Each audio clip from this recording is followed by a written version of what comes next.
What's the date today? All right. Good evening, everyone. This is the Thursday, September 13th, 2018 regular meeting of the Rent Control Board. Would the secretary please take the roll? Commissioner Flora. Here. Commissioner Phyllis. Here. Commissioner Trosis. Here. Commissioner Duran. Here. Commissioner Foster. Here. And a big thanks to Vice Chair Terosis for doing such an awesome job filling in as chair last month. We also have a couple of quick announcements. The air conditioning is out in this chamber temporarily, and we're very sorry. The door is propped open for circulation. We're as hot as you are, and they're still working on it at this moment, so maybe we'll get it back. And also, if you're here by chance for the Landmarks Commission, they're also meeting tonight, but they are holding their meeting in the SMI space, which is located in the northwest corner of the civic parking structure. All right, just in case anyone's erroneously in the wrong spot. All right, let's stand for the salute to our flag. I pledge allegiance to the flag of the United States of America and to the republic for which it stands, one nation, under God, indivisible, with liberty and justice for all.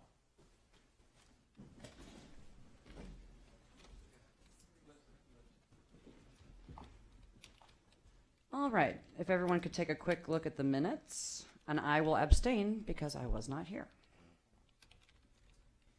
Move to approve. Let me know when there's a second. I'll second. All right, we have first and a second. All those in favor of approving the minutes from last month, say aye. Aye. Any opposed? Any abstentions? All right, does staff have any special announcements? Yes, good evening. I have just one announcement. The board's next seminar will be on rental property maintenance. That will take place on Tuesday, October 16th in the morning at the MLK Auditorium at the main library. This is presented in collaboration with the city's Code Enforcement Division, and we address the types of maintenance and repairs that are required of controlled residential units, how and where to file a complaint, and additional issues, and there's also time for questions and answers. So anybody who's interested in attending is welcome, and to sign up you can contact the Rent Control Office at 310-458-8751 or email us at rentcontrol@smgov.net. And that's all I have this evening. There's an announcement about it on our website, and also I don't know if we brought any of the little flyers, but we have a flyer for people who are interested. And for any of you out there, tenants, landlords, anyone in the business, the website is just growing and getting better and better day by day. So if you haven't been to our website in a while, please visit it and make use of its services. It's pretty terrific. All right, it's time for public comment. This is the time set aside for members of the public to address the board on matters that are not included on the agenda, but that are within the board's subject matter jurisdiction. And please note that we cannot take official action at tonight's meeting on any matter not included on the agenda. We don't have anyone requesting to speak on the general 7A item. Does anyone else wish to do general public comment? If not, we'll close it and move on. All right. Okay. Item 9, consent item, a resolution urging the City Council to increase relocation fees to the greatest lawful extent for tenants displaced by no-fault evictions. I move to approve the resolution. Oh, sorry. Were people commenting on that one? Yes, we do have one request to speak. I'll hear that first and then entertain whether or not to take it. Janet Gagnon.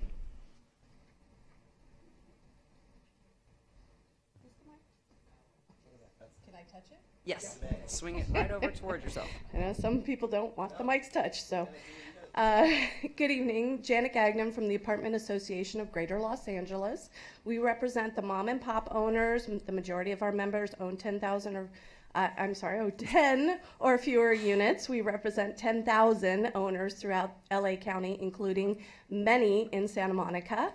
And on this specific issue, we recognize that costs are going up. It's funny that you mentioned a new seminar coming up on maintenance and repair. Owners' costs are going up too in that area, and so we just urge that when you're considering this type of situation, that you also consider possibly increasing the amount that owners are able to charge in rent to reflect their additional costs, because they are just skyrocketing, and in every type of repair. And certainly all of the rental housing are the older housing, and those costs are even more significant and more frequent. So thank you. Thank you. All right, that concludes our public comment on that item. If anyone wants to make a motion. I move to approve the resolution and forward that to City Council. Second. All right, we have a first and a second. Will you please call the roll? Commissioner Flora, Yes. Commissioner Trosis, Yes. Commissioner Phyllis, Commissioner Duran, Yes. and Commissioner Foster. Yes. Motion carries. All right. Item 10, a jurisdictional item, an appeal, case D5058, 1731 Pico Boulevard, Unit 28, appellant M. Krupa, managing partner of Oceana Properties, LTD.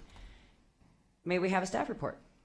Commissioners, Ausencia Estrada, who is a long-term tenant at 1731 Pico Unit 28, filed a rent decrease petition alleging various maintenance conditions and reductions in housing services. The hearing officer granted her decreases for deficient paint, carpet, and stove. The landlord has appealed the decision, arguing that the conditions were probably caused by her poor housekeeping, and in the case of the paint, because she used the wrong paint on her bedroom and hallway without permission. The record shows that the hearing investigator observed problems with the conditions of walls and ceiling in every room. Ms. Estrada provided uncontroverted testimony that most of the apartment had not been painted in the 23 years she has lived in that unit. And while the bathroom walls had been painted, there is bubbling paint in the corner. Mr. Krupa argues that the tenant created these problems with the paint peeling because she painted the hallway and bedroom door without the right preparation and without permission. He says so in appeal, but he never made this allegation during the hearing, when it could have been assessed by the hearing officer and subjected to cross-examination, and never provided evidence to substantiate it on the record.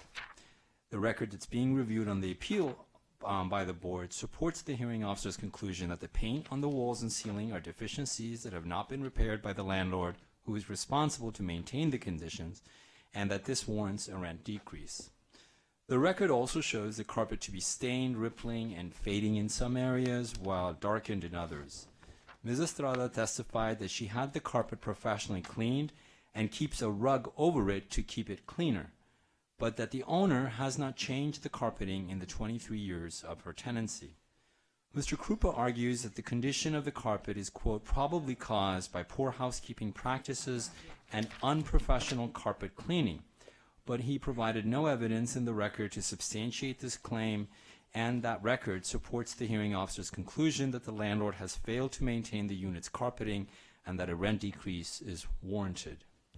Finally, the hearing officer granted a rent decrease because Mr. Krupa had replaced Ms. Estrada's stove with a new one, but one that lacked racks for the oven, which made it unusable. Mr. Krupa again lays the blame on Ms. Estrada's alleged uncleanliness, this time in the cabinet doors and the wall above and near the stove. He submits new evidence in his appeal in an attempt to prove his point, but it should be noted that this evidence was not and could have been submitted to the hearing officer and should not be considered by the board for that reason. Moreover, whether the walls and cabinets above the stove have been kept clean by Ms. Estrada or not is irrelevant to the basis of the rent decrease, which is that Mr. Krupa's replacement of the appliance was done without the oven racks necessary for its use. Mr. Krupa claims in his appeal that he has repaired many of the deficiencies. That is not a basis for an appeal, but rather a basis for a request for verification of compliance as stated in the decision. Staff informed Mr. Krupa of the process for requesting compliance, and he has since filed that request. Staff recommends that the board affirm the hearing officer's decision. All right, we do not have any request to speak on this item. Do we have discussion? Commissioner Flora. Yes, good evening. I just have to ask the staff, this keeps happening where I fully trust that the staff told Mr. Krupa that the recourse is to go through the compliance process. Now he's either thumbing his nose at us and wants to take up our time by filing an appeal instead, or he just didn't listen. It went in one ear and out the other. Should we even be offering the appeals recourse when the compliance recourse is right there for the taking? I mean, I don't mean it in any undemocratic way, but there's no need for an appeal. We're taking up minutes of a meeting when all he had to do was go through the compliance process. He hasn't even bothered to appear tonight, or at least hasn't requested to speak. So, yeah. Okay. Like, why are we letting people do this is my Well, there are two answers to that question. One is because the law requires it. That's the most basic reason. The other reason is that you may recall from Mr. Mordezai's staff report that he also alleged that it was the tenant who caused the problems, although there was no evidence of that. So in addition to saying, well, in any event, it's better, he also did allege that the hearing examiner was wrong. Admittedly, that part of his appeal was no more robust than the other part, but it was. I see. But it was still a claim. But it was important to him to refute. Okay. Yes. Yeah. All right. Thank you. Seems pretty cut and dry. Commissioner Trosis. I'm ready to make a motion when anyone else is, because I feel that the evidence in the record is consistent with reasonable wear and tear. I think that we know that general guiding principles are 10 years for carpet. The tenant has been there much beyond that. I think that it's reasonable wear and tear with the bubbling paint. I think that that's the duty of the landlord to repair all of these items. I don't think that there's anything in the record to refute the hearing officer's recommendation or decision, and therefore I would be ready to move this if anyone else would be. Okay, so I'm going to go. I move to uphold the hearing officer's decision in this case. Commissioner Phillips, did you have a comment? Nope, I was for a second. Is there a second? Second. There's been a motion and a second. May we call the roll? Commissioner Flora? Yes. Commissioner Duran? Yes. Commissioner Phyllis? Yes. Commissioner Trosis? Yes. Commissioner Foster? Yes. Motion carries. All right. Moving on to administrative items. We have item 12A. Consideration of regulatory approaches to the establishment of base rents to avoid economic dislocation, to remain in effect only until the charter may be amended in 2020, and to go into effect only if the Costa-Hawkins Rental Housing Act is repealed at the November 6, 2018 statewide general election. Before the staff reads their report, I'm just going to clarify a couple of sentences for the listening public.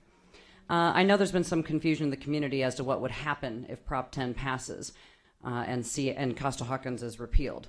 One thing is absolutely certain. Anyone currently living in a rent-controlled apartment in Santa Monica will not see any changes to anything in the terms of their tenancy or their rent amount.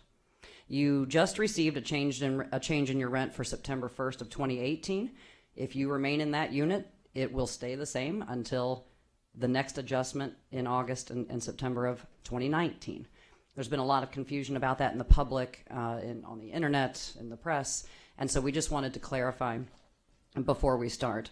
Landlords leasing a vacant unit between now and Election Day may charge whatever the market will bear. Nothing will change between now and Election Day. If and only if Prop 10 passes and Costa-Hawkins is repealed, staff has brought this item so that we may begin discussion of what to do to maintain stability and avoid problems until the voters can decide in 2020. May we please have the staff report?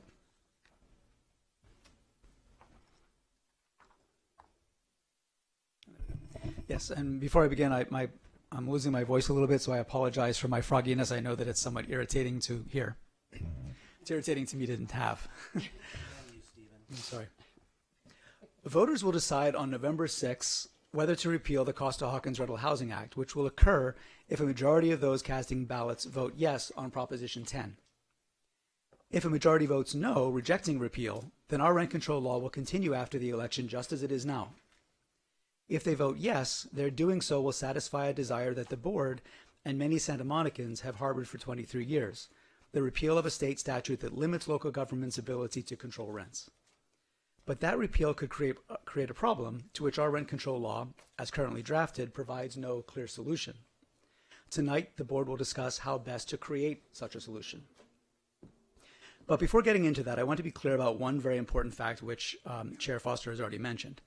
There has been some suggestion that repealing Costa-Hawkins could result in the immediate rollback of rents for existing tenants. That is not the case. Existing tenants' rents could neither rise nor lower as the result of Proposition 10. Proposition 10's only effect, if it passes, would be on tenancies that begin after Election Day. To understand why and to follow the board's deliberations tonight, it's important to understand two separate but closely related concepts. The first is maximum allowable rent, or MAR. That is the highest rent that can be charged for a unit at any given time. The second concept is base rent ceiling, or base rent, which is the amount on which the MAR is based. Fundamentally, Costa-Hawkins prevents local governments from regulating a unit's base rent ceiling, and repeal would eliminate that prohibition. As of Election Day, the base rent for existing tenancies will already have been established, and this is why existing tenancies' base rent ceilings and the existing rents based on those ceilings will not be affected by repeal. Repeal would, however, affect base rents for new tenancies established after the election. This item relates only to this base rent issue. So what is the base rent ceiling? Like every rent control law, Santa Monica's limits the amount by which rents may be increased. But it doesn't limit increases alone. It also regulates the initial rent to which those increases apply. If it didn't, the increase limits would be meaningless. To comply with the mandate that rents may increase by a certain percentage, one must be able to answer the question, a percentage of what? In Santa Monica, that question is answered by the city charter. Charter Section 1804, Subdivision B, defines the amount from which a unit's rent is controlled, an amount known as a unit's base rent ceiling. Rents may then be increased from that amount annually by a percentage that the board announces each summer. Under Regulation 1804B, a unit's base rent ceiling is the rent that was in effect on April 1, 1978, unless both of the following things are true. The tenancy began on or after January 1, 1999, and the tenancy qualifies for a vacancy rent increase pursuant to state law. And it's that phrase, pursuant to state law, that's really at issue here. For post-1998 tenancies eligible for a vacancy rent increase pursuant to state law, the base rent ceiling is whatever the landlord chooses to charge when a tenancy begins. Conversely, for any new tenancy that does not qualify for a vacancy rent increase pursuant to state law, the base rent is tied to the rent that was charged in 1978. And this gets us to the heart of the problem. If Costa-Hawkins is repealed, no tenancy beginning after the repeal would qualify for a vacancy rent increase pursuant to state law because Costa-Hawkins is the only state law allowing for such an increase. The only part of the charter's base rent definition that will have any practical effect will be the part saying that the base rent is the rent that was charged in 1978. This would result in the base rents for nearly 3/4 of controlled units, whose rents were established at the market rate prevailing when the most recent tenancy began, being reduced, in some cases dramatically, when that tenancy ends. In theory, this could expand affordability. More likely, it would make it economically infeasible for many landlords, especially those who have bought their buildings in recent years, to continue to offer them for rent, causing problems both practical and legal. The board has signaled an intention to do something to prevent this, but it has so far not suggested what. Several months ago, the board expressed its intention not to let base rents for new tenancies roll back. First, it has expressed the view that it would be unfair to roll rents back for new tenancies to levels based on 1978 conditions when the real estate market has shifted so dramatically since then. Second, and relatedly, it has expressed a desire to avoid the serious constitutional violations that could arise if base rents were rolled back to what they would have been if Costa-Hawkins had never occurred and, at least arguably, adjusted owners' reasonable investment-backed expectations. But the board's ability to avoid this very real and very serious problem is limited by the charter, which is the sole source of the board's authority and also the source of the problem. The only long-term solution to the problem is to change the charter, and that can't happen until the 2020 election. But this does not mean that the board can do nothing in the meantime. While the board must comply with the charter, it can't be required to do the impossible. If Costa-Hawkins is repealed, the potential constitutional problems that will be posed by the charter's existing base rent ceiling definition will have arisen literally overnight and through no fault of the board's. And it is a problem that, although having risen overnight, cannot be solved overnight. A problem caused by a charter provision can be fixed only by amending the charter, and that won't be possible for some time. Until then, the only solution available to the board is a regulation that would remain faithful to those charter provisions not affected by a Costa-Hawkins repeal, while avoiding the problems that the repeal would create. Necessarily, this leaves the board with only a narrow channel within which to act, a channel that is further narrowed by the imperative to avoid creating quote-unquote facts on the ground that would restrain the broad latitude that the voters should have to amend their charter when they have the opportunity to do so. The board is not, in this interim period, creating the long-term solution to all problems or taking full advantage of all opportunities that a Costa-Hawkins repeal may present. It is preventing upheaval and economic dislocation for landlords and tenants alike until the people of Santa Monica, who are the charter's author, can amend it. The board's goal, in other words, is to maintain the status quo until a long-term solution, i.e. a charter amendment, can occur. But what does it mean to maintain the status quo? There's the legal status quo, which is vacancy decontrol, and then there is the factual status quo, which is all units existing maximum allowable rents. These status quos are very different, and the maintenance of one necessarily interferes with the maintenance of the other, which is fundamentally in conflict with it. First, I'll discuss the legal status quo. Maintaining the legal status quo, vacancy decontrol, would on the surface appear to be simple. Things would go on just as they are now. The problem is that it would not be lawful. Neither state law nor anything in the charter would provide for it. The voters who enacted the existing base rent definition were very specific when declaring that owners have the right to establish market rate based rents only to the extent authorized by state law. For the board to enact a regulation that simply reads that important caveat out of the base rent definition would seem to be a direct flouting of the will of the people as expressed in their charter. It would also be antithetical to the voters' expressed intent when first enacting the rent control law in Santa Monica, which was to limit rampant speculation caused by ever-increasing rental revenue, prevent the unchecked rise in rents, and limit rents to a level sufficient to permit landlords to achieve, but to achieve no more than, a fair return. Some have argued that the board should ignore the voters' intent on this point because it was first expressed 39 years ago. But a law's age has no bearing on its validity. In any event, the voters have amended their charter on numerous occasions over the decades, and they have never amended this part of the rent control law's statement of purpose. Continuing vacancy decontrol when no longer required would also have the problematic result of limiting the voters' options for amending the charter in 2020. Once a unit's base rent is increased to market level, it will be difficult for voters to lower it. Now I'll turn to the factual status quo. Maintaining the factual status quo has both benefits and drawbacks. Like retaining vacancy decontrol, which again would not be lawful, shifting to immediate vacancy control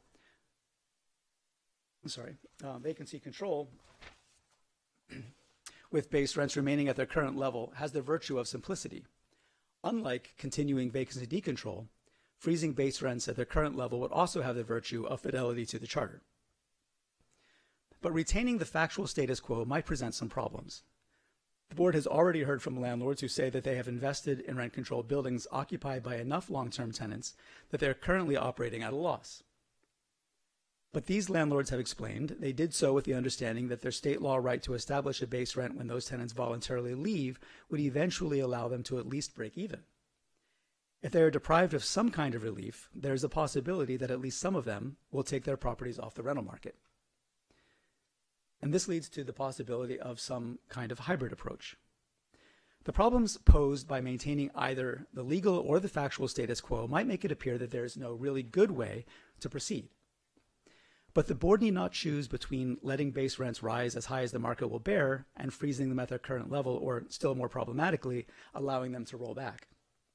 It could, to some extent, split the difference, adopting a hybrid approach that would prevent base rent rollbacks for post-election new tenancies, prevent the continued rise of base rents beyond the average tenant's economic reach, and provide limited relief to prevent the unavoidable loss of rental units. Here are some examples of what such an approach might look like. And these are not exclusive, they're just illustrative. The board could enact a regulation to freeze base rents for all units that have ever had at least one market rent rate increase, but allow a one-time market level increase for those units that have not. It could freeze base rents for units that have had at least one market rate increase, but allow an increase of up to a specified percentage to those that have not. It could freeze base rents for units that have had at least one market rate increase, but allow a one-time increase using the formula used for tenant not in occupancy rent increase petitions for those that have not. The board and some of the public may remember that that was the proposal that that I presented to the board as an illustration when the board was considering recommending a charter amendment to the city council. As another alternative, it could enact a regulation that would freeze base rents at the current level for units that have had a market rate increase in the past 3 years or some other specified period, allow a one-time percentage increase for units that had a market rate increase, but not in the past 3 years, and a larger one-time percentage increase for units that have never had one. I'm coming down the home stretch here, so I apologize for this very long staff report. As these examples illustrate, while the channel within which the board can act to maintain the status quo is narrow, there is a variety of actions that channel could accommodate, even if they are all variations on the same theme. And that theme, again, just to be very clear, is preventing base rents from rolling back for new tenancies, eliminating vacancy decontrol, which would be required, and no law, and in any event, no law would any longer provide for, but also providing for some form of limited relief to owners with units whose base rents may be unsustainably low. After hearing from the public, I asked that the board let me know whether it wishes to pursue this approach. If not, I asked that the board point a way toward a different approach. If the board agrees with my framing of the issue, I asked that the board let me know whether it agrees that there should be some form of relief for owners with units that have never had base rent increases, and provide a framework for formulating what that relief might be, so that staff may present some options or the data necessary to formulate some options at the board's October meeting. Thank you very much.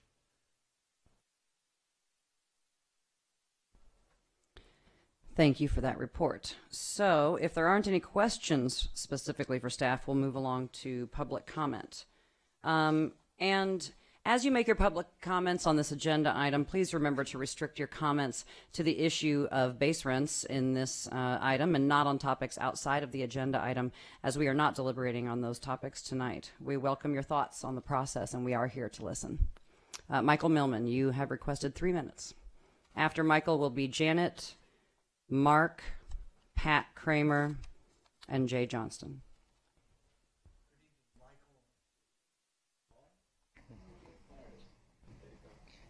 Good evening, Michael Millman, 2100 Sawtell.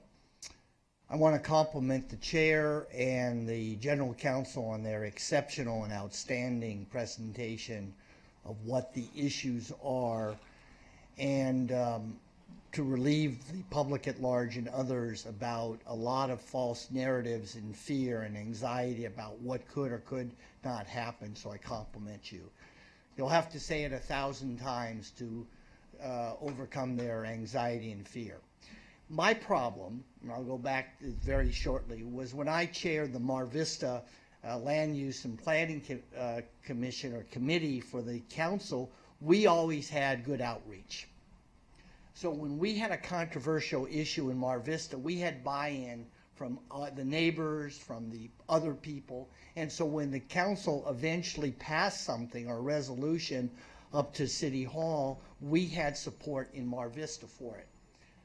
We need that kind of outreach that we didn't have when we danced over parcel taxes and bonds, and eventually at the very last minute we couldn't come up with a solution. So another stakeholder who will go nameless, but we know coming at the last minute with a resolution that gets adopted, so everyone believes that group hijacked this board, which was wrong. I felt that was wrong. We need outreach here. We need to deal with the Brown Act, but we need to get the landlords, the tenant activists, SMER, my good friend Patricia Hoffman and Denny Zane in a room again and hammer out something that's appropriate and fair, and then from that working group, present it to the elected people to see what we can do. There are 3 categories of injury. The long-term tenant that's been there 30 years, he or she leaves. We got to figure out that rent. The owner occupied, finally the son leaves, and we have that vacant unit, and the manager unit that becomes available. I think we have the wisdom here to figure out when we have a vacant unit, what formula, if any, we can set on that vacant unit that's been at market. I'm not concerned about that. I think we can work that out.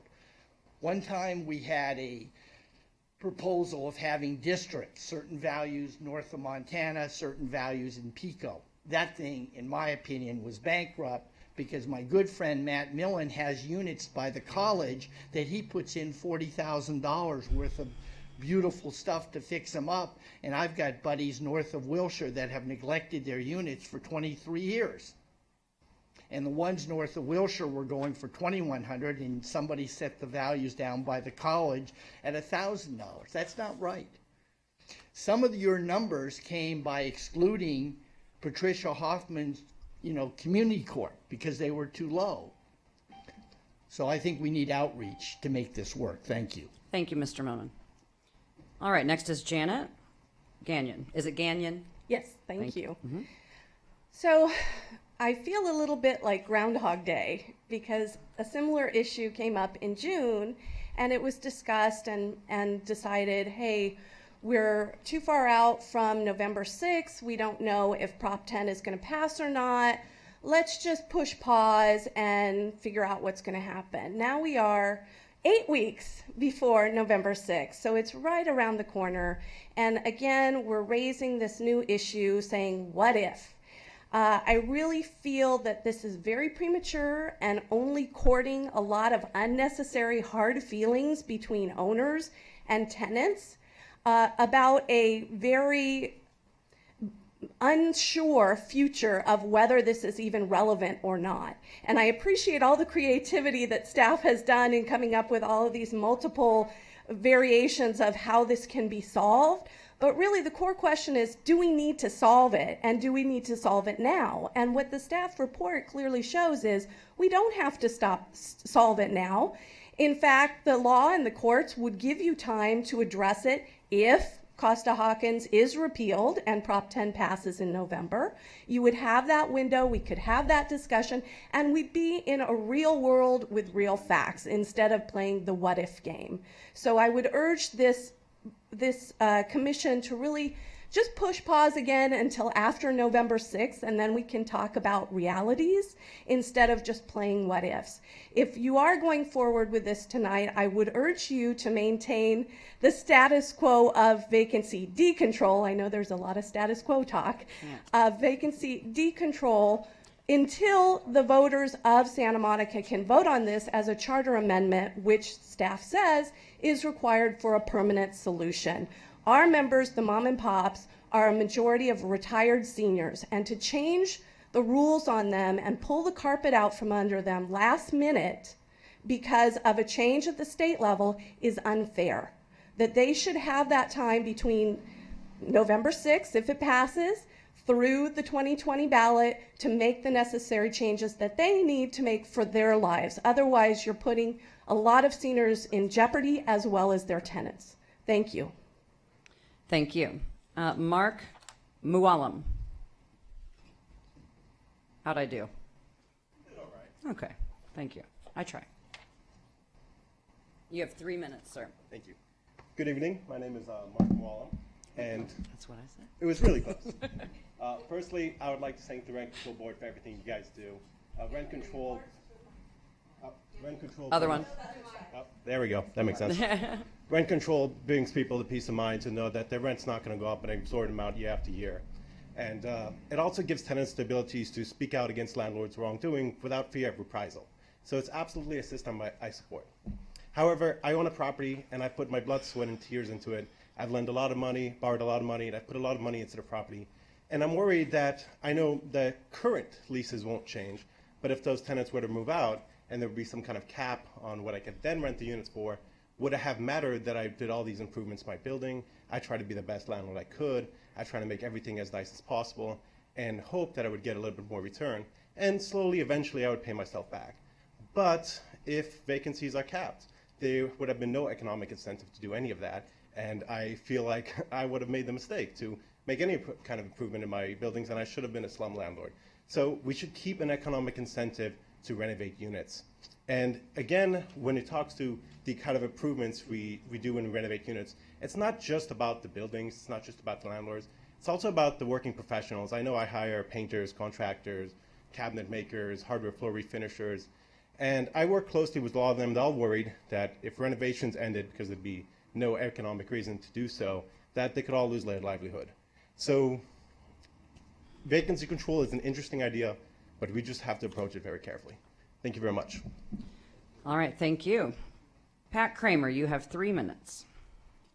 After Pat will be Jay Johnson, then Scott Richardson, and Jerome Nash. My name is Pat Kramer. I want to compliment the board and staff and the staff report for recognizing that in fairness, we need to address historically low rents. I never thought it would happen. I'm glad you're doing it. That have never been received a Costa-Hawkins increase. These units typically rent for 25 to 35% of market rates compared to comparable units. I have one over on 4th Street, rented for $537, where the market is probably $2,100. I have units on 20th that are $584, where the market is $1,800. I noticed that option 2 and 4 in the report provided for a percentage increase.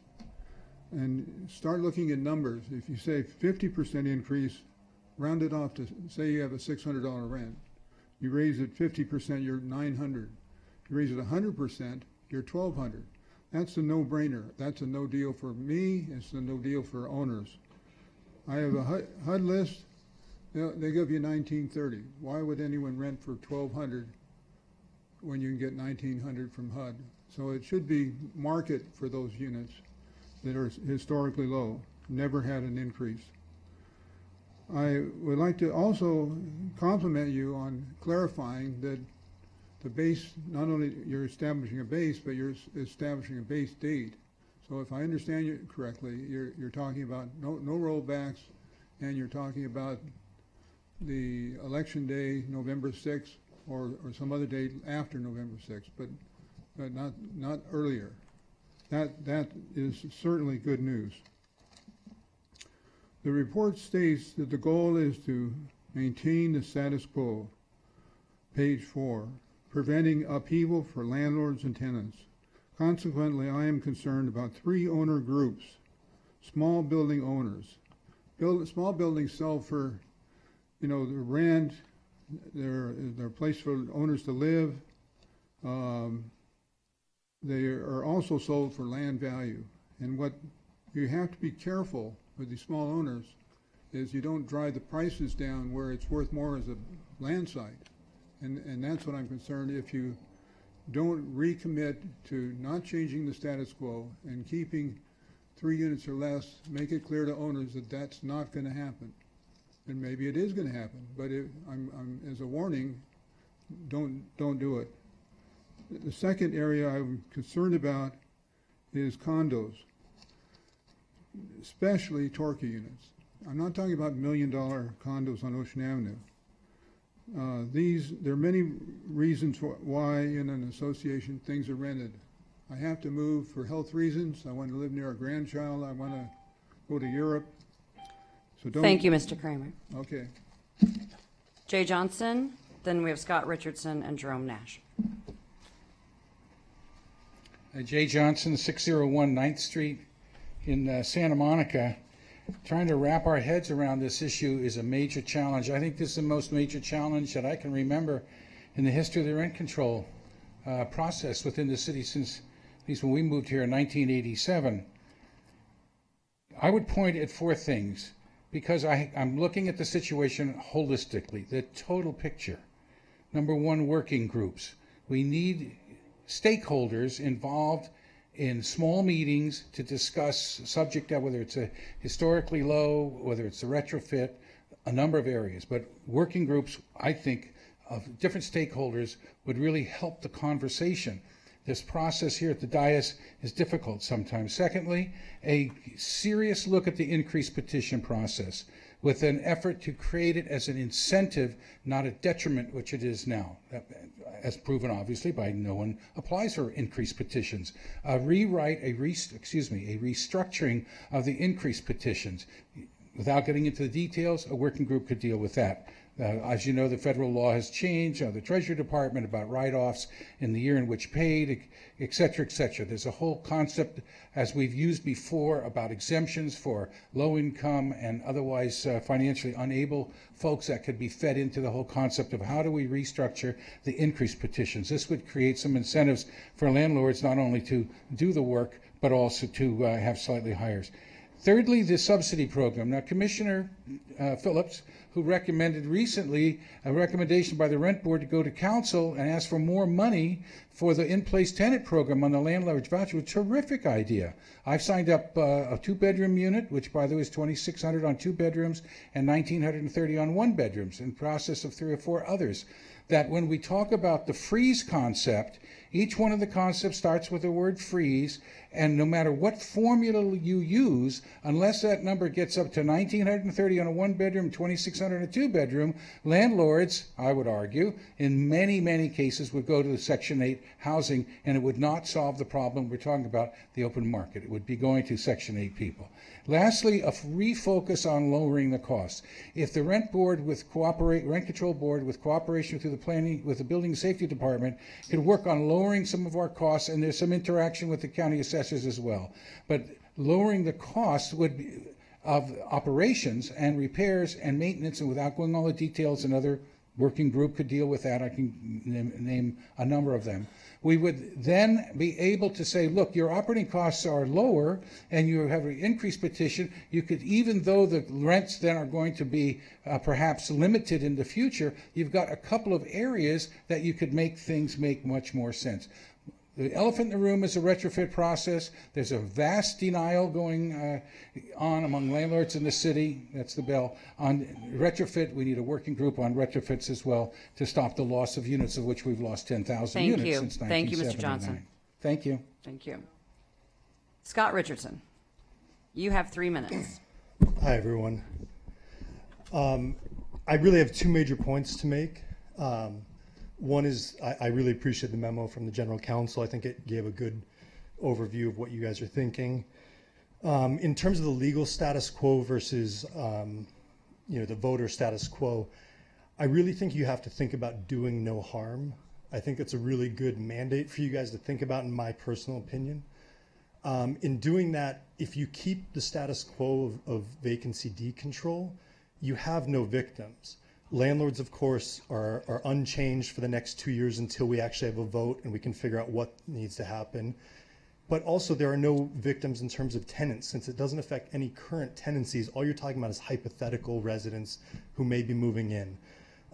Rents really are not rising very quickly right now, according to most of the major economic reports. So it's not like we're facing the next 2 years. Obviously, I don't have a crystal ball, but I don't think they're going to skyrocket. I think if you keep the system the way it is, you're not bankrupting anyone, you're not getting any foreclosures. If you guys do make a change, just understand property values immediately changed. I was here a few months ago telling my story, which is I have about 20% into my building. If values go down 15 to 20%, I will literally lose that building. There's nothing I can do. It's something I worked for years and years to be able to earn. It would be hugely detrimental to my family. So I think to keep it and let both owners have a time to understand what is going to happen so we can make our own decisions about financing, selling, doing whatever we need to do to live our lives, having a grace period where we can figure it out as opposed to this changing coming in January. Oh my gosh, I have nothing. I can't get financing by then. I can't sell the building by then. So please give us 2 years to figure this out. And in that 2 years, keep the system the way it is now, because there are no victims in that scenario. No tenant is affected with that. You'll never have anyone coming up here saying that their rent got changed because of it. The second point I just want to make is we always talk about rent control versus vacancy decontrol, they're really trying to solve two very different problems. Long-term tenants keeping the character of a neighborhood and allowing like the affordable units for people who maybe are economically disadvantaged and been in Santa Monica is the current system. Vacancy decontrol is trying to keep new rents reasonable for new entrants into the markets. They're both very big burdens. I very much doubt that landlords can honestly bear both of those burdens at the same time. I really would urge you to think about maybe splitting units and what they are, and having some units that keep new entrants cheaper and some that keep old, but when they do become vacant, those people can get market rents. I bought a building because I knew that one day rents would be able to be at market. If I can't get that, then I've lost everything that my building makes no money now, and it won't in the future either with rising costs. So I really think you should think about splitting those responsibilities. Just to put a number on it, I did some math. Just taking the 8,000 units that have never changed since Costa-Hawkins and assuming about $1,500 below market value, I have 3 of those. It's about what it is. I mean, it's $144 million a year that the landlords are subsidizing currently. Thank you. Thank you. Mr. Nash, you have 3 minutes. Hello, my name is Jerome Nash, and I remember when rent control went through in 1979, and I recall what took place after that. You know, landlords left their places off the market. It didn't really create any kind of ability for anybody even to get in Santa Monica unless you knew somebody, you knew an owner, you had some sort of connection.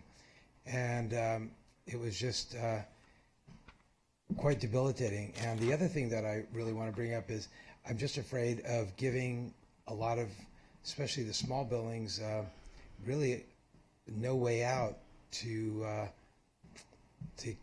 you know, either sell their buildings because the market will change due to that, or and they'll be forced to, you know, vacate properties. And I just think it's something to consider of small buildings that are on, you know, lots. There's a lot of beautiful, I believe in preservation, historical buildings, or even charming character buildings that are throughout the city, and that makes a lot of character. Those buildings, I hate to see all these buildings coming down, even without rent control. I just don't like, you know, the feel and the look of the community. So I don't want to give an incentive for more buildings to be able to come down, and because there's never a way for these small little buildings to be economically feasible. And I think that's something really serious to consider, because there are laws that allow landlords to tear down their buildings, and if that's their big relief, people will look to that. And I hope that doesn't happen, because I think it'll really ruin the character of the neighborhoods, not just the, you know, the new residents and etc. Thank you. Thank you. All right, that concludes public comment on this item. Before we start discussion, I'm going to take, for only the second time this whole year, Chair's privilege to go first instead of last all the time, because there's a couple things I want to start with. After careful consideration of the legalities of closely following our charter, it's clear to me that there is a course of action. It's also clear that we need not pass anything before the election if we don't feel as a board that it's warranted. But if, and only if, and when Costa-Hawkins should be repealed, I feel that we should incorporate into a future regulation a provision to prevent any rollbacks of base rents. We will prescribe a date, likely of November 6, 2018, to accommodate any newly lawfully established rents between now and Election Day. I would think that given all that we've heard as a body and as individually elected members regarding this issue, we can easily reach consensus on this dais on that. No rollbacks for vacated units if and when Costa-Hawkins would be repealed at the state level. As to what comes next, I would only say that we should generally and broadly direct staff to bring back to the October, starting in October, extensive data on, say, the number of rentals in the city that fall into different time categories. Units that have never had an increase, what's their median rent? Units that have had an increase but that were in an earlier time, what's their median rent?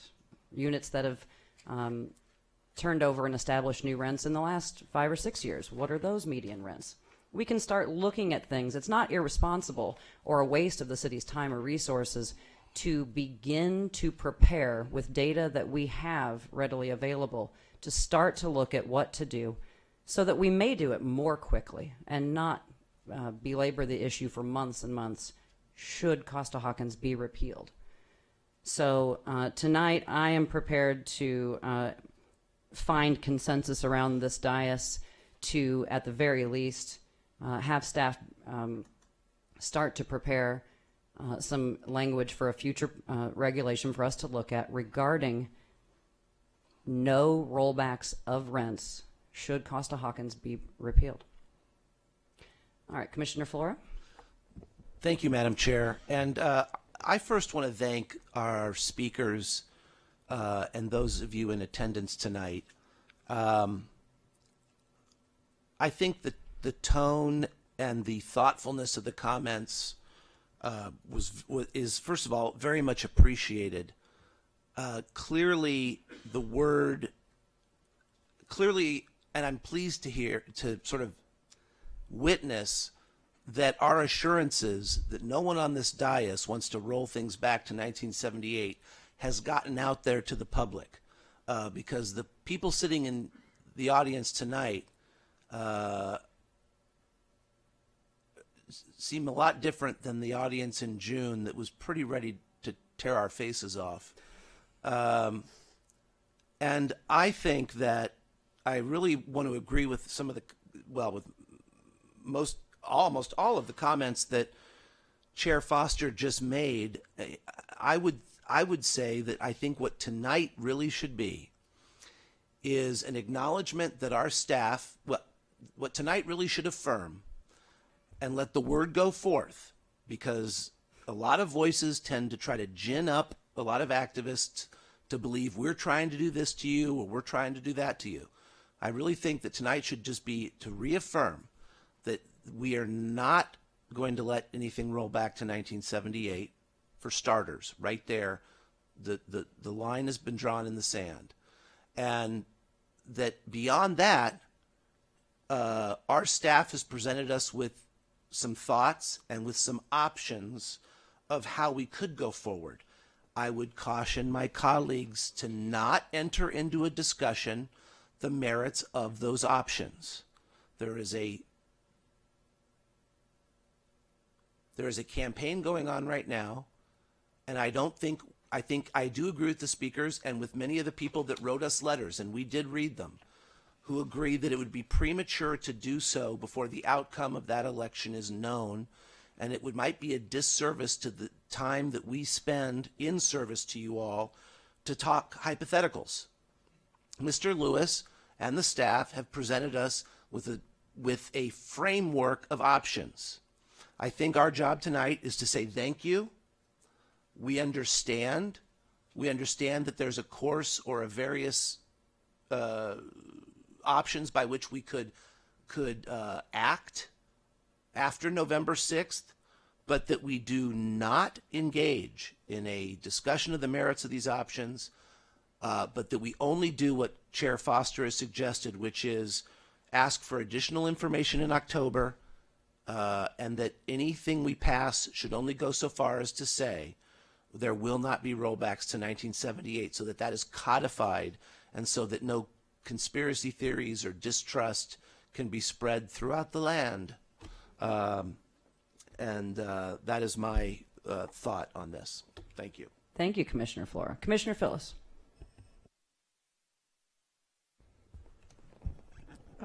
So I want to thank everyone who came out and testified tonight. I hope we will have a similar crowd when we deliberate again in October.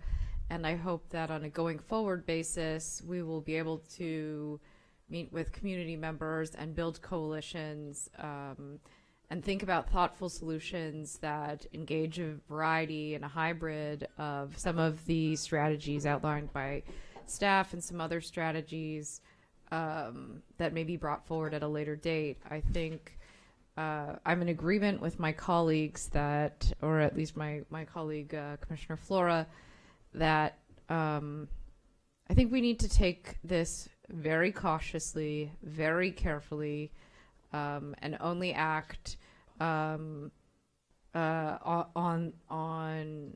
right now the issue of the most pressing urgency, which is, I don't want to sneeze.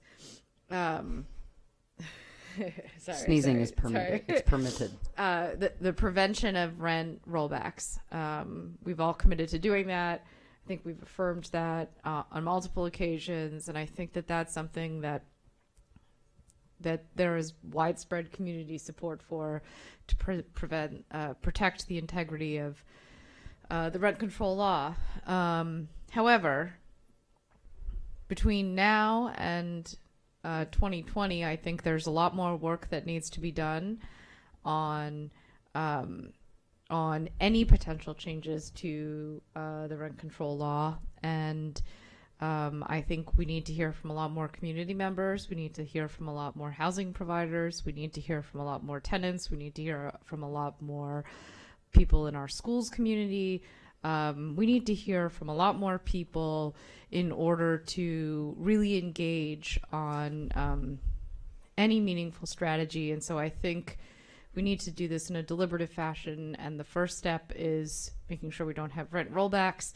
And then the next is on a going forward basis, after that, evaluating what the next steps are for 2020, starting with community engagement. So I am at the point where I support a very, very limited interim regulation addressing solely a date certain for rent rollbacks. And then I would ask staff to come up with a community engagement plan for thinking about, if Prop 10 passes, how we are going to meet with stakeholders in the way that we've heard from the community members tonight, because if anything's going to be successful, it needs to start with conversations and trust. And that's, I think, what we're trying to do here. Thank you. Commissioner Trosis. Okay. Thanks. And I also wanted to clarify, not to sound like a broken record, the only thing that I'm interested in discussing is preventing rent rollbacks.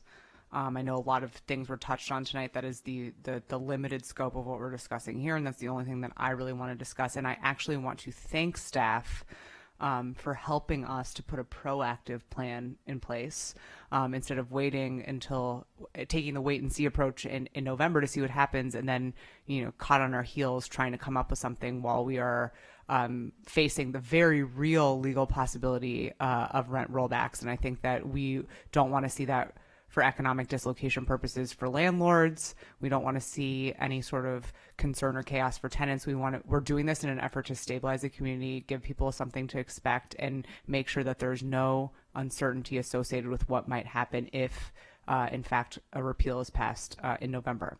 So thank you, staff, and I think that was a really well-written and reasoned staff report, so thank you.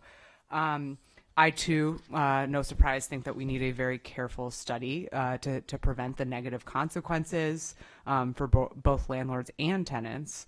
I also, like I've said many times, think it's quite important to preserve the diversity, the economic and social diversity of our community, and to make sure that we don't have any sort of economic dislocation, again, for both landlords and tenants as a result of what might happen.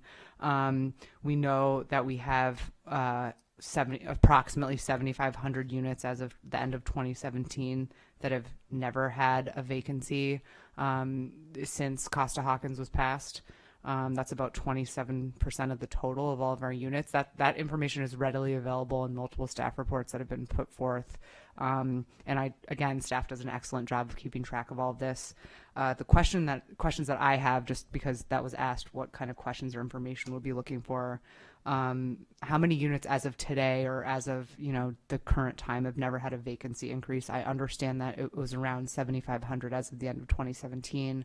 What are we talking about now that we're well into 2018? How many units have had a mid-level increase, i.e. from 1999 to 2008? This is the same time period that we looked at for earthquake retrofitting. And so that's 99 to 2008. And then how many of it an increase from 2008 to year to date? And then of those different categories, what are the average rents? And I'd also like to know, for whatever it's worth, the number of buildings that have turned over within those time periods as well. If we know that information, we might not know that information. Whatever we know, but when. You mean change of ownership in this time period? Correct. Okay. Yeah. Because I think that the time is now to be proactive. We cannot wait. I think it'll be very detrimental if we are faced with a situation where we would have significant rent rollbacks. You're asking for stability. You're coming here. I think this is something that's ensuring some sort of known entity going forward. I think that I'm interested in determining a date to set the base rent, and I would like to discuss that. And I want to make sure that we're not months behind by starting this discussion, after November. I'm the queen of community outreach, even on the weekends. So no surprise. I totally concur with everyone that said that this needs to be done in concert with our stakeholders across the community.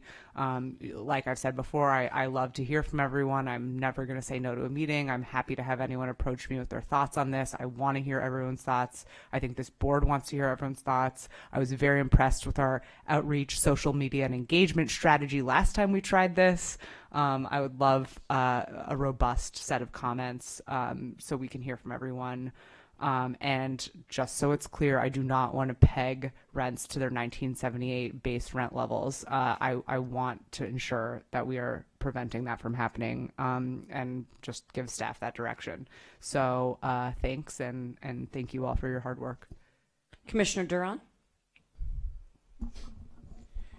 Well, wow. This is like an all-star discussion, I think. We had some people with serious comments to make, thoughtful comments to make. It was efficient. It was effective. I think I definitely would encourage more conversations like this moving forward. I think everybody has identified how complex this issue will be should Proposition 10 be passed. And I think I'd like to echo what my fellow commissioners have said, that it's important to hit the ground running and be prepared. It's going to take a lot of work. I think everybody has touched on that. I am definitely in support of what Mr. Millman has said, that we're going to have outreach. We will definitely do that. I am definitely in support of what Mr. Johnson has said about working groups. I think that's a smart way to attack this difficult problem, should it come to pass. And I think also, having said all that, I think it's also unripe at this time, as everybody else has said. The election hasn't happened yet. We don't know what will happen. But it does make sense to be prepared for whatever happens. So I just like to echo what my fellow commissioners have said, and the direction to staff to get those reports ready. I am also in agreement and want to allay any fears that at least my vote would not be to roll back to the 1978 levels. We rest assured, I don't think that makes sense in any conversation. So to the extent that that provides comfort, there you have it. And I look forward to a very robust conversation in the future. Thank you. Thank you, Commissioner.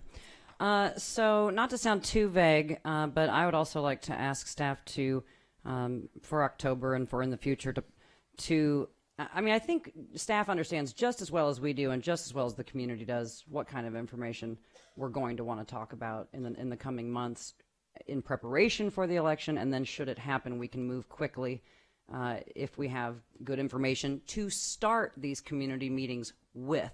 So real facts, real data, real statistics, things to start a common, agreed upon, stipulated to, set of data with which to engage the community and to bring to these working groups and everything else that might start. And so that for me, that would include the great, kind of a greatest hits highlight reel from the annual report and from your available data that highlight the obvious data points, I think, that are associated with discussion of base rent levels. And I believe that constitutes consensus for bringing back language to start talking about a portion of a future regulation that would deal with preventing the rollbacks. So I have a motion. I don't know if we need one. We can move. It's an administrative. I think it'll be non-controversial. I move to continue the item to our October meeting with the additional information provided for here. Fantastic. We have a first and a second. Would you call the roll? Or you want to do by voice vote? All right. All in favor, say aye. Aye. Aye. All opposed? Any abstentions? All right. Thank you all very much, and thank you to the public and everyone who came. I hope everybody understood, and if you don't, you will avail yourselves of us and our business, our government emails, and of our staff. We are ready to talk. We're ready to start talking about this with you.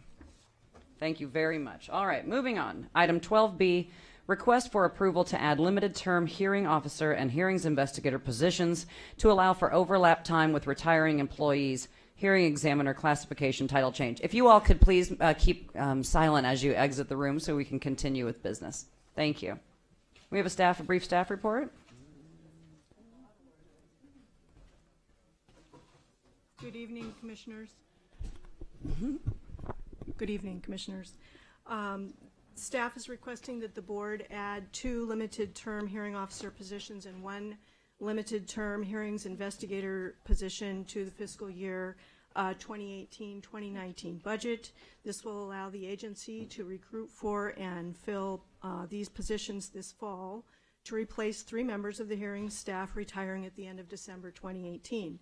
The period of overlap will be short-term and strictly for training purposes, approximately 3 months per position, and will not result in a permanent increase in the number of agency staff members. The retirements of the 3 staff members were anticipated when the board adopted the fiscal year 18-19 budget, and funds were included for some overlap time. Therefore, no additional appropriation is necessary to cover the costs associated with this limited term increase in staff members. Staff also requests that the board approve classification title changes for the hearing examiner 1 and 2 positions to hearing officer 1 and 2 positions. 1 position in the hearings department will become vacant in late December 2018 when the incumbent will assume the position of the hearings department manager until my retirement at the end of 2018. What? No, what? Wait, that was in there. True. Oh, shoot. No, I know, but it's dramatic. What? Upsetting. Well, thank you. Disconcerting. You'll be in very good hands, I assure you. Because that position has been filled by our most experienced hearing officer. So that will vacate her position as well. So a period of overlap is necessary to allow the new permanent hearing officers that we hope to hire as soon as possible this fall to come up to speed on the rent control law and our methodology for producing our decisions.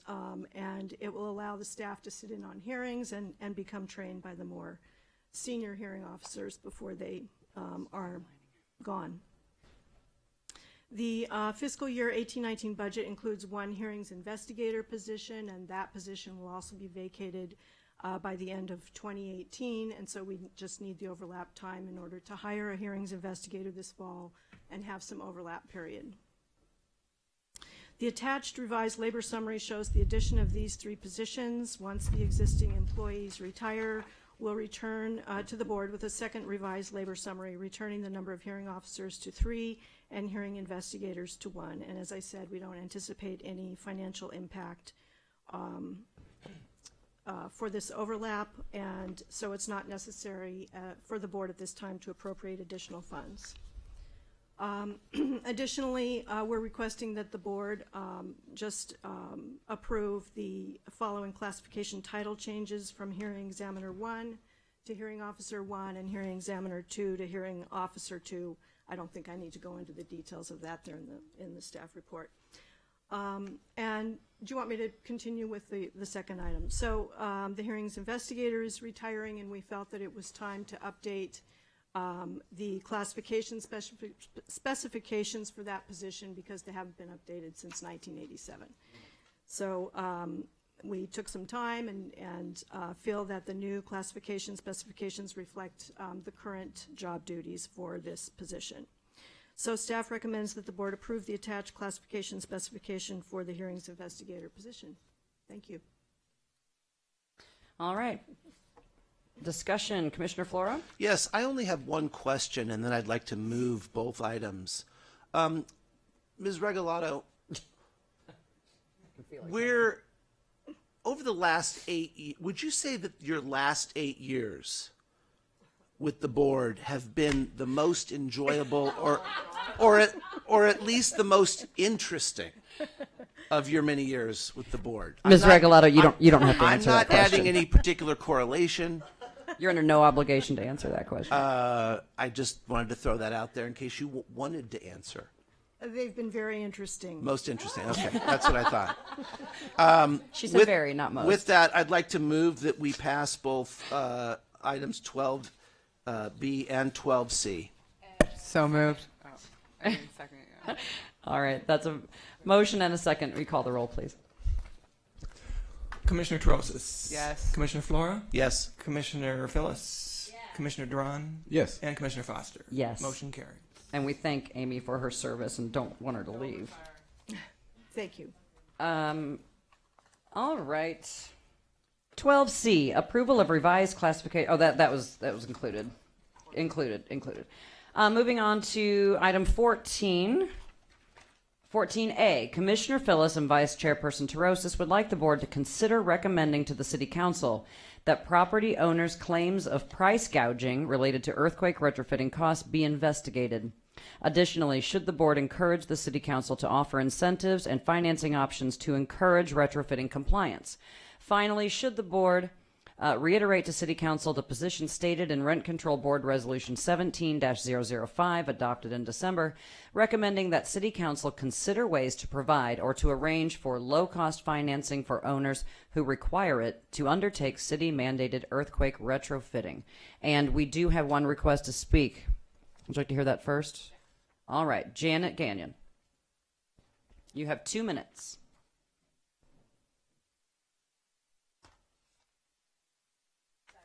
Yes.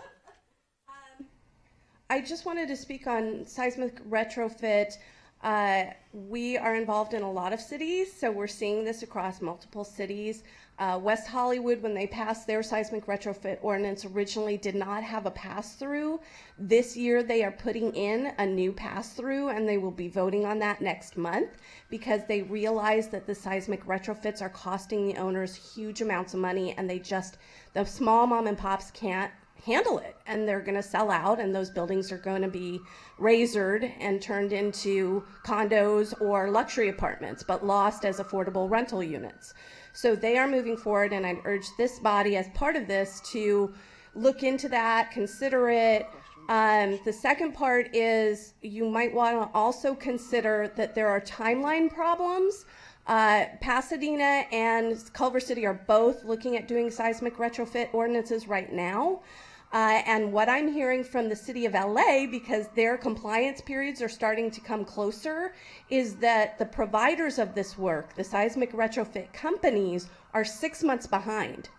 And so that's going to impact a person's ability who wants to do it, who has the financing to actually be able to get the work done. And we don't want to see owners penalized when they've done everything they could to get the guys out to do the work. So just to consider all of those aspects as a total, I know it's a complicated issue. I'm happy to provide additional information or serve as a source. I'm on the task force for Pasadena's seismic retrofit that they are going through and as they create their ordinance. Thank you. Thank you. All right, so I'm going to let... Oh, question for the speaker. Okay, yeah. I'm sorry. I thought it was maybe for discussion. Commissioner Flora has a question for you. Yes.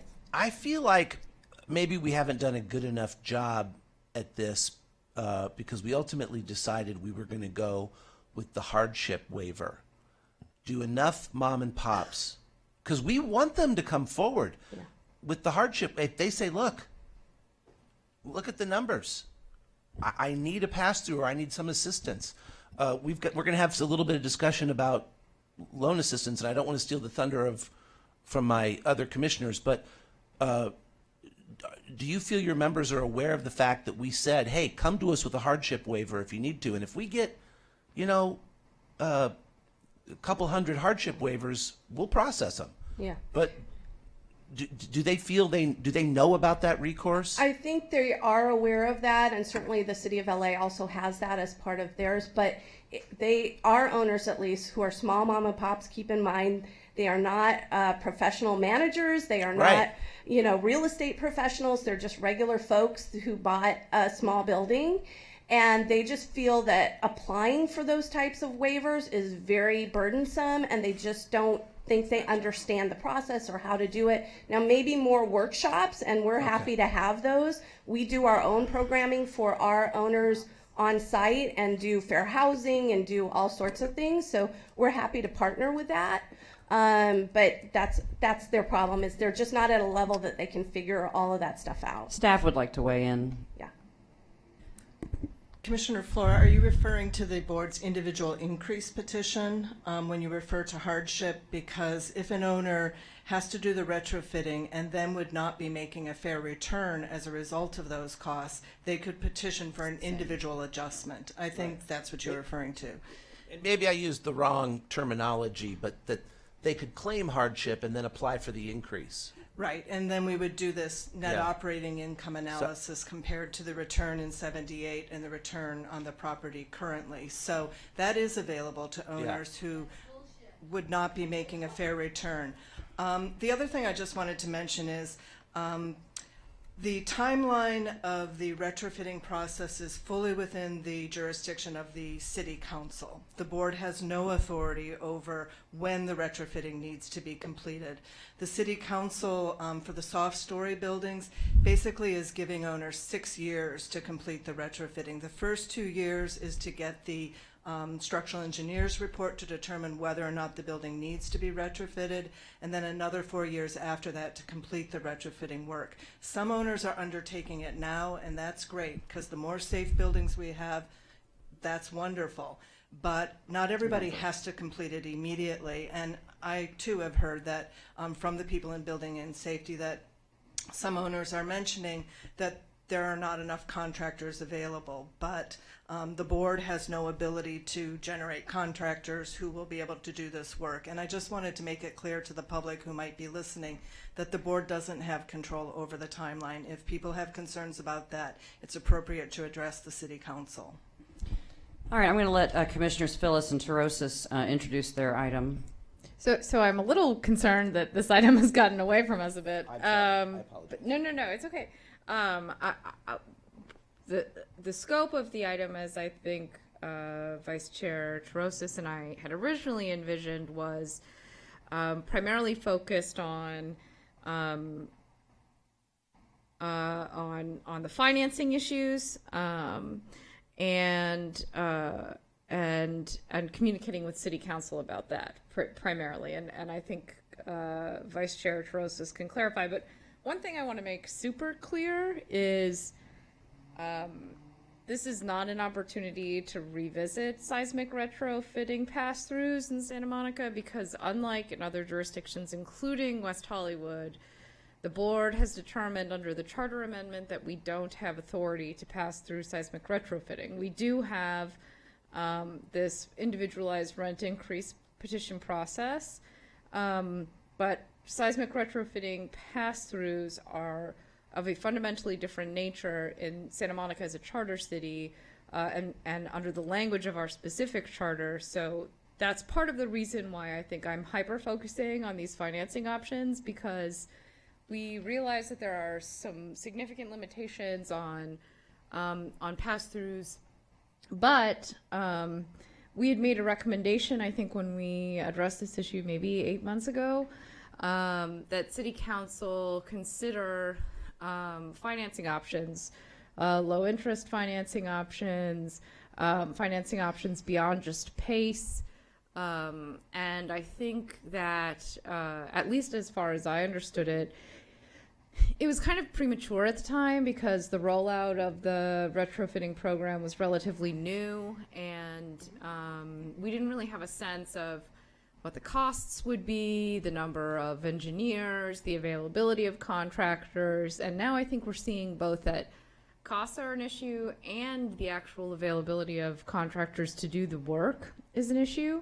So I think, you know, we want to get out ahead of this. We've heard from our housing providers that that this is an issue, and I think, you know, for the board, while it's not in our jurisdiction to regulate the seismic retrofitting program, it's certainly within our jurisdiction to communicate with City Council when we see that there are potential issues with compliance that are going to affect the protection and preservation of our rent-controlled housing stock. So I think this is really straightforward. I think that the communication with Council should be addressing some of the types of financing options that we've seen in LA and LA County, not just PACE, but beyond, which I think Commissioner Tarosis may have more insight on as in her dual role as both a county employee and a commissioner, and in her wealth of knowledge. So I'll kick it over to her.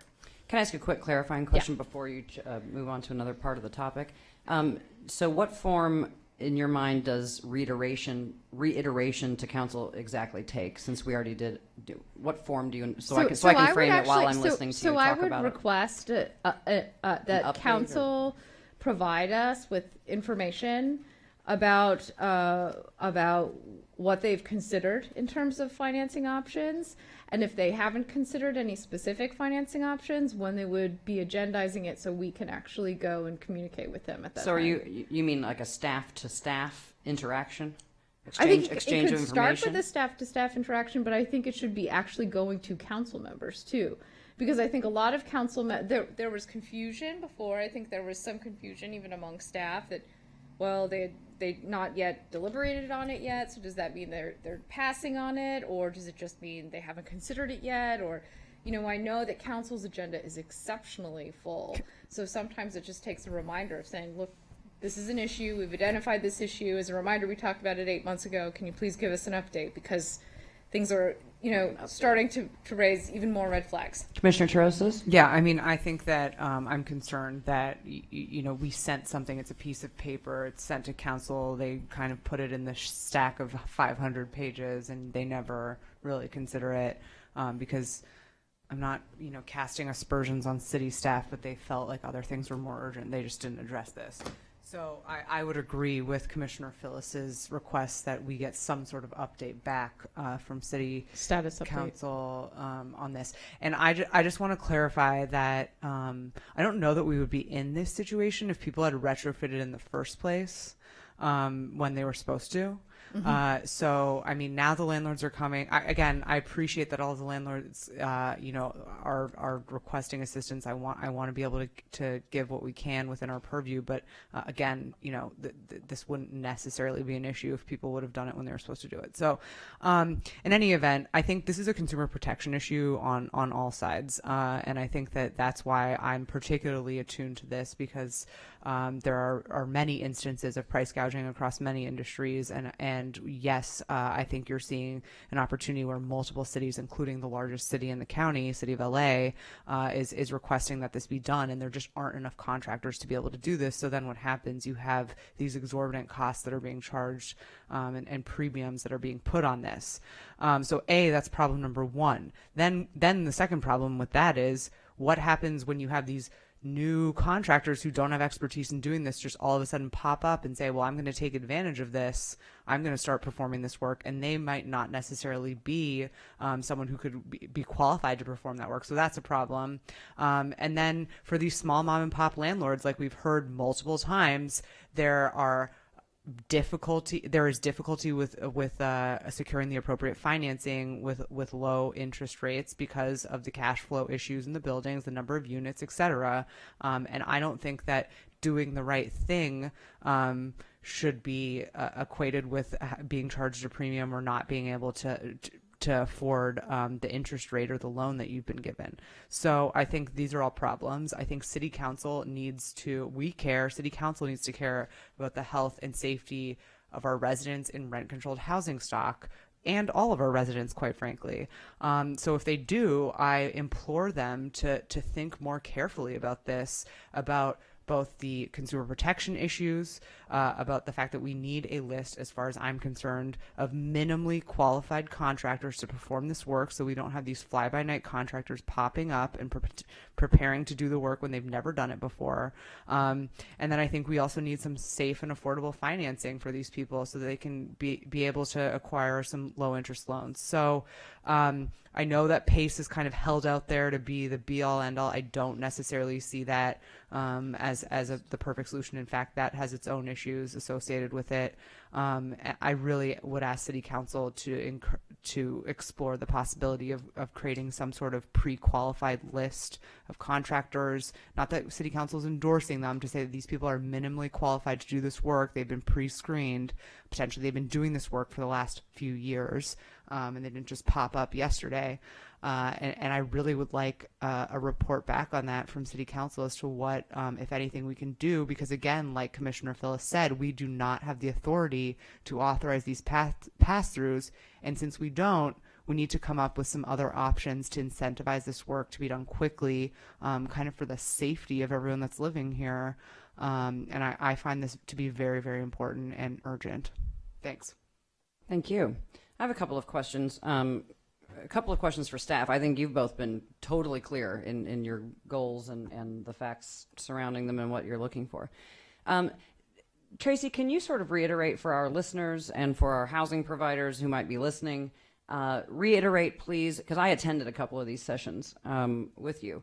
Can you remind us what sort of sessions the city is putting on, informational sessions for building owners to sort of walk people through this process who might feel overwhelmed by the process? Yes, the city has held 3 community meetings or informational forums in which they brought people in, experts from a state organization of structural engineers, and they asked them to explain what an individual owner is looking for in terms of somebody who has the qualifications to perform this work. And that organization, which I don't have in my mind right now, but they are available to people to provide information about qualified contractors and structural engineers who are qualified to do the analysis of the buildings. They also talked about having adopted a streamlined means and methods approach to retrofitting work. For the most part, will not impact the habitability of tenants' units.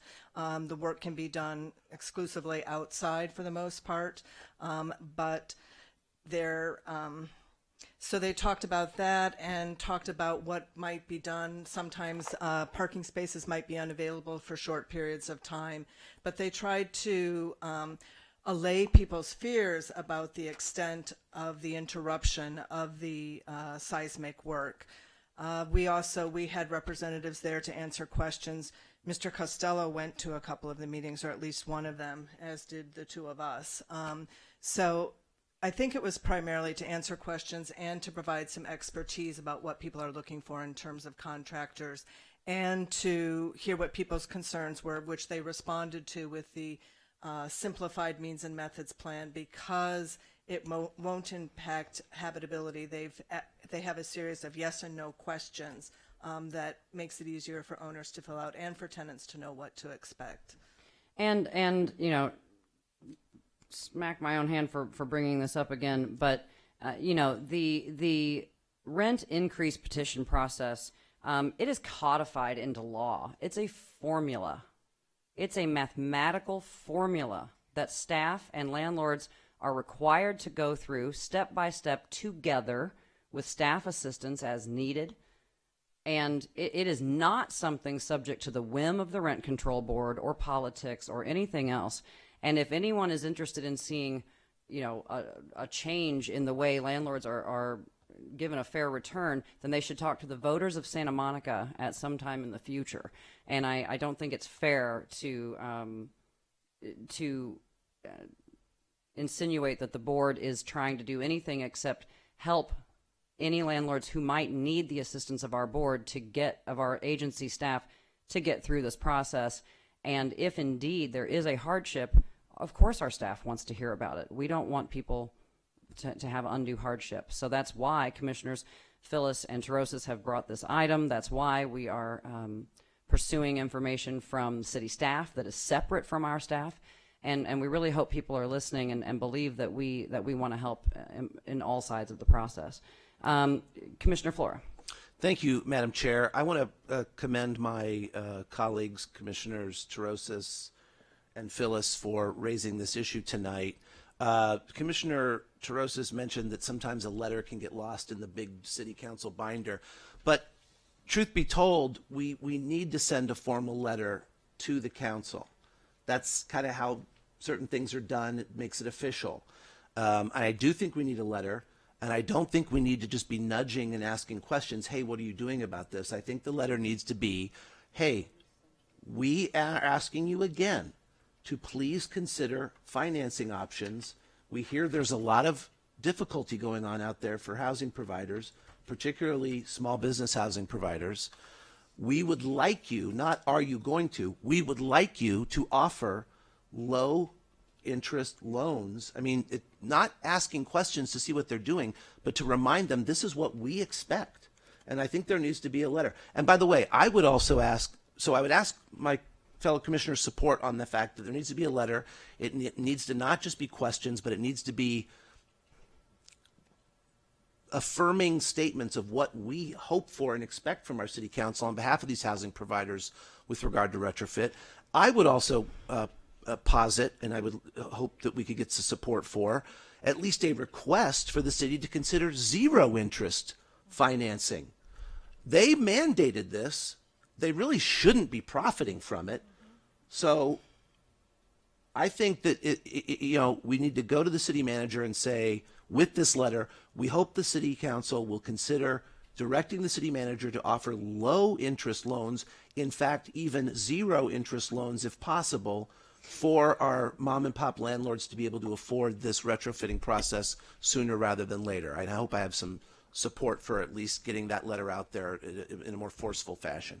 Could staff please tell us what they feel is appropriate to respect the request of Commissioners Phyllis and Terosis to move us forward? Because I'm hearing words like reiteration or letters or resolutions. What do you feel is appropriate from your point of view? Well, I think if you want to put it in writing, we can draft a letter for the chair's signature to the city council with copies to the city manager and others in the city manager's office and potentially the finance director to share with them what your concerns are and what you're asking them to do. Can approval of the contents of the letter be left to the originators of the item? Sure, we can let them see it. I think for perhaps the chair and the vice chair to sign it would be fine.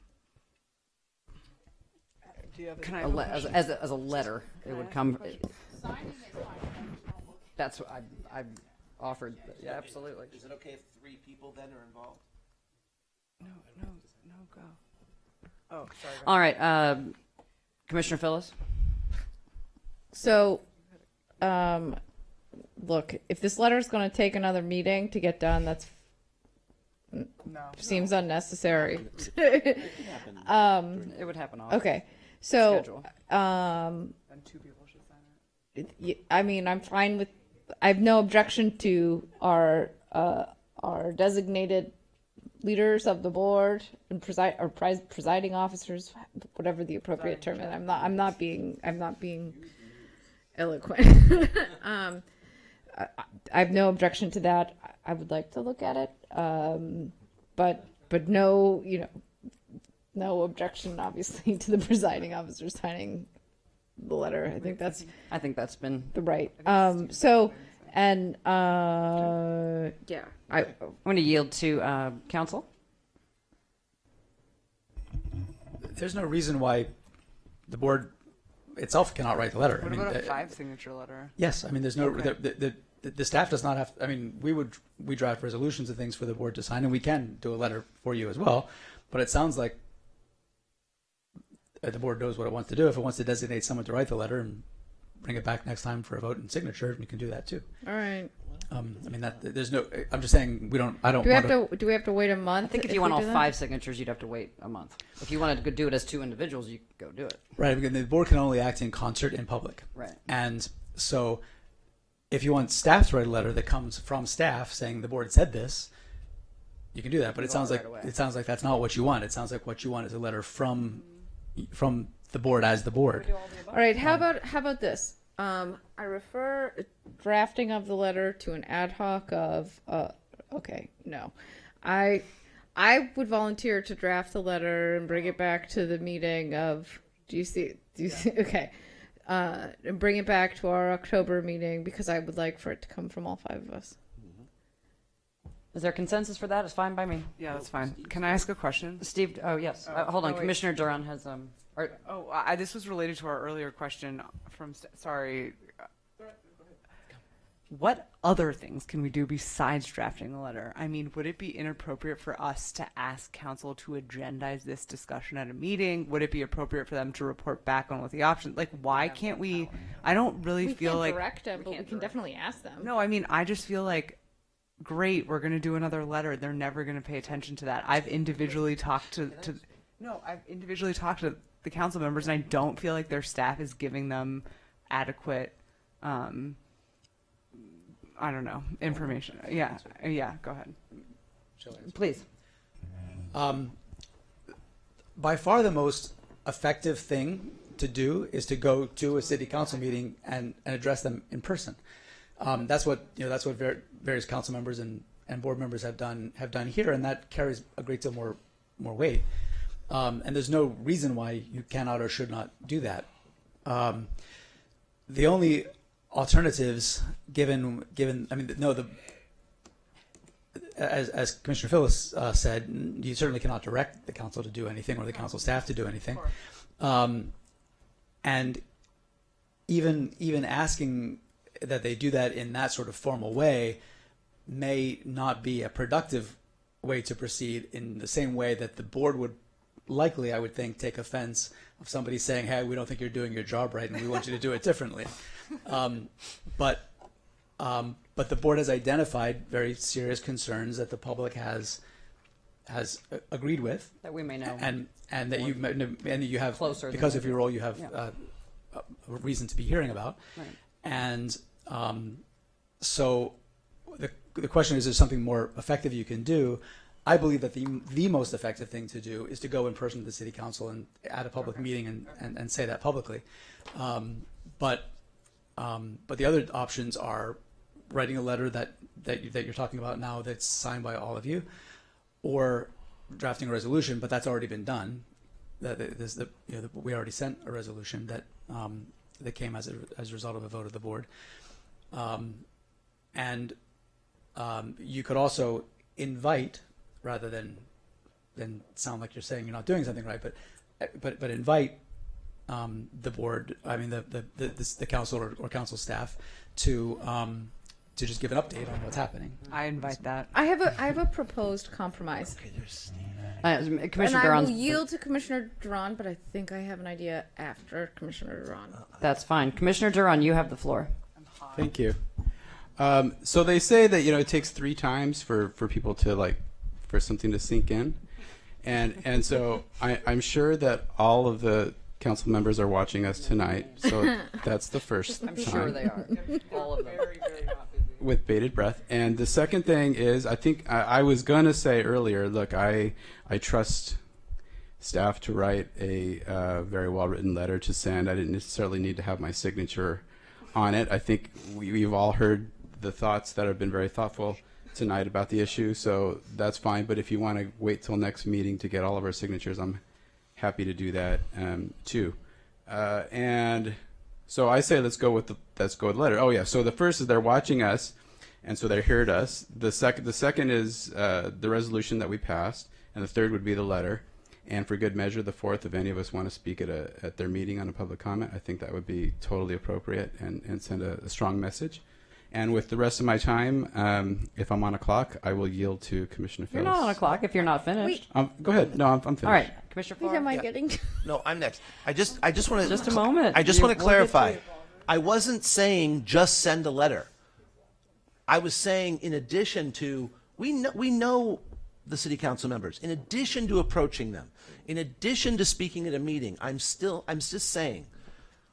Like on Capitol Hill in Washington, there are Dear Colleague letters all the time. You guys know these Dear Colleague letters to get members to show you're building a co-sponsor list. official channels still require a letter on letterhead with a stamp and signatures, so that at the staff level we can refer. We've written you another letter, so that when we see them, we can refer to an official channel. So I wasn't saying only a letter. I'm saying in addition to, we have to at least have something in writing. That's all I was saying. All right, I'm ready to hear from Commissioner we've Phillips spent and more- move this along. We've got more than enough time. Yes. All right, so here is my proposal, because I like the idea of the officialness, the formality of a letter. I volunteer to write it, and welcome Commissioner Terosis's assistance as a co-sponsor of this item. However, I also know that, hey, Councilmember Himmelrich, if you're listening, that she's expressed some interest in following up on earthquake retrofitting. And what I would like to see is a 13 item sponsored by Councilmember Himmelrich. If she has the interest and inclination, would love for it to be sponsored by another council member. I think it's great to have coalitions. And then in addition to this letter, I would love to go and speak in support of that 13 item where we can start to actually move this process along. I think Mayor Winterer should put this as a 13 item. 'Cause Only Mayor Winterer can put it on. Yeah, he needs to do that if he's watching. I would love that. That would be great. Well, I'm so glad you all love that. And that's so great. All right, moving right along. Are we good, staff? Yes. All right. 14B, request of Commissioner Phillips to provide information to proponents of Measure SMS, the Santa Monica Classroom Repair and 21st Century Education Bond, to help develop informational materials regarding the projected financial impacts of the SMS bond on existing pass-throughs to tenants. And yes, I do this for a living. So this I think can be a very quick item because I don't think any information to discuss tonight. However, I've been in fairly extensive communication with Tracy and also with our school board member, Lori Lieberman, and some other folks who are working on the bond. I've had communications with Sean Landris and also emailed Jennifer Smith in the interest of full disclosure. And I think that, we're all in kind of general agreement that, it's important that we support public schools, excellent public schools, and our community colleges, and that the school board and the rent control board can work together to help come up with some financial projections which will help tenants understand kind of general possible financial impacts of the bond. Bonds are really complicated to kind of pinpoint. There are a lot of different, I'm certainly not a bond expert, but I do understand that there are a lot of different factors that go into it. We studied pass-throughs for 6 months before we took action on it. And so I think with the wealth of our knowledge and the wealth of the school board's finance knowledge about how they implement these bonds, that we can really do some great work in terms of good governance and community transparency and communication about what the potential for this bond will look like. And I think it's important to affirm our support for good schools and excellent community colleges. So that's all I'd ask for. And I understand, Tracy, you're already working on it. One thing that I would ask for is, to the extent that once you get in touch with people on the school board who you're communicating directly with and providing them with, very specific information, that we just keep that process public, that we make sure that people understand, that people understand, that we're working on this and we're working collaboratively. So that they feel like, there's light shining on kind of what this bond would look like, which is the entire purpose of this item. Thank you, Commissioner Phyllis. And I think we all agree with you that, information is king and queen. Tracy, do you feel like at this juncture staff is prepared and willing to share any and all information that the school board might require? Sure. We've, as Commissioner Phyllis said, we've had some communications with some representatives from the school district, and we are happy to provide whatever information can be helpful to them as they're working on this issue.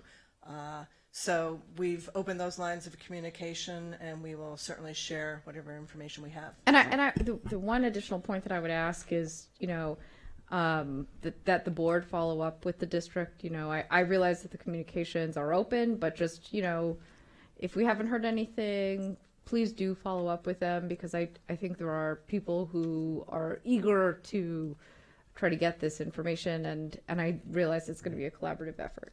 I think staff seems like they've expressed the willingness to do that on an ongoing basis. All right, I'll entertain a motion to adjourn.